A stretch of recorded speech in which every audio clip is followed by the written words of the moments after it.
Today we're gathering up round bales out of the field. Yeah, I should have done this a couple weeks ago, but I didn't, so I'm doing it today.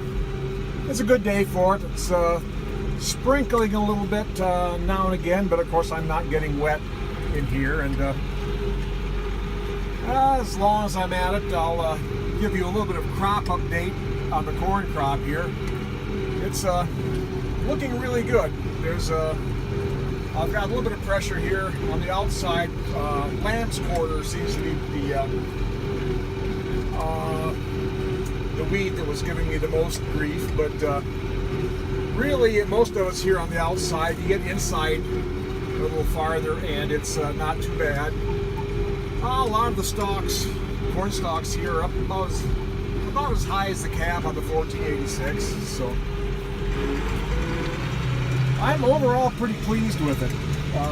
Again, this corn is certified organic, no herbicides or pesticides or commercial fertilizer on it. So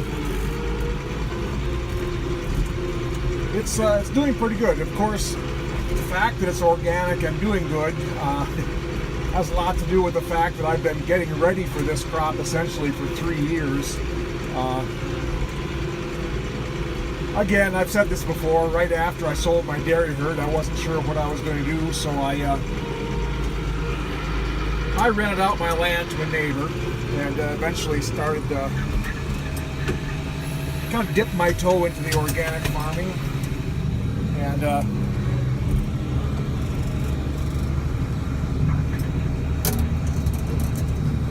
anyway, three years ago, I quit renting this portion of my farm out.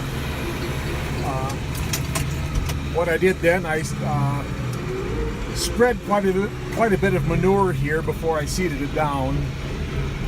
The manure I have from my beef cows is solid manure, of course. It's from where I clean up around where they're fed in the wintertime, so a lot of solid matter there, and it takes a while for those nutrients to break down. So 3 years ago I spread a lot of manure here. I seeded it down with oats cover crop and clover and alfalfa, the legumes. Of course, the alfalfa, the legumes will put nitrogen in the ground, which the corn is now making use of. And of course, after these 2 years, the manure I put there in the ground, applied here, has had a chance to break down into nutrients that the corn could use. So that's looking pretty good. It is a little uneven though, and I'll go up and give you a little different vantage where you can see that better. And the reason it's uneven is because I screwed up.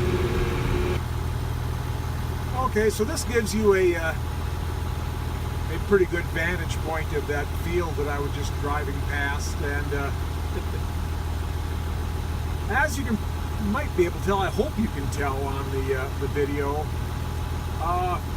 we've got a situation for every 4 rows is distinctly different. So yeah, that's pretty obviously 2 different varieties of corn. And what happened, I bought 2 different varieties of corn this spring. I picked out one variety that I thought was best for the soil conditions and for everything else here at my place, and I bought a different variety that I thought would do better at my neighbor's farm. And it looks an awful lot like what I did when I filled the planter. I grabbed 2 bags of one variety and then 2 bags of another variety, and put 2 bags of one variety in the first 2 corn boxes and the other variety in the next 2 corn boxes. So I'd like to think the taller corn is the corn that I had picked out that would do better over here, but I don't know. So anyway, it's okay. It's not a disaster. It all looks like good corn. The corn over at my neighbor's place isn't quite as tall. It was planted almost a week later, and soil conditions over there are different too. But it's going to be okay. But this is going to be better. So anyway, that's crop report for today. We're moving around Bales and admiring our corn crop. So next week I will be hopefully combining my barley, and not quite as good a crop to report about that. The barley is kind of disappointing. I'll get some out of it, but yeah, we'll see that next week when I'm into it. So until then, have a good day.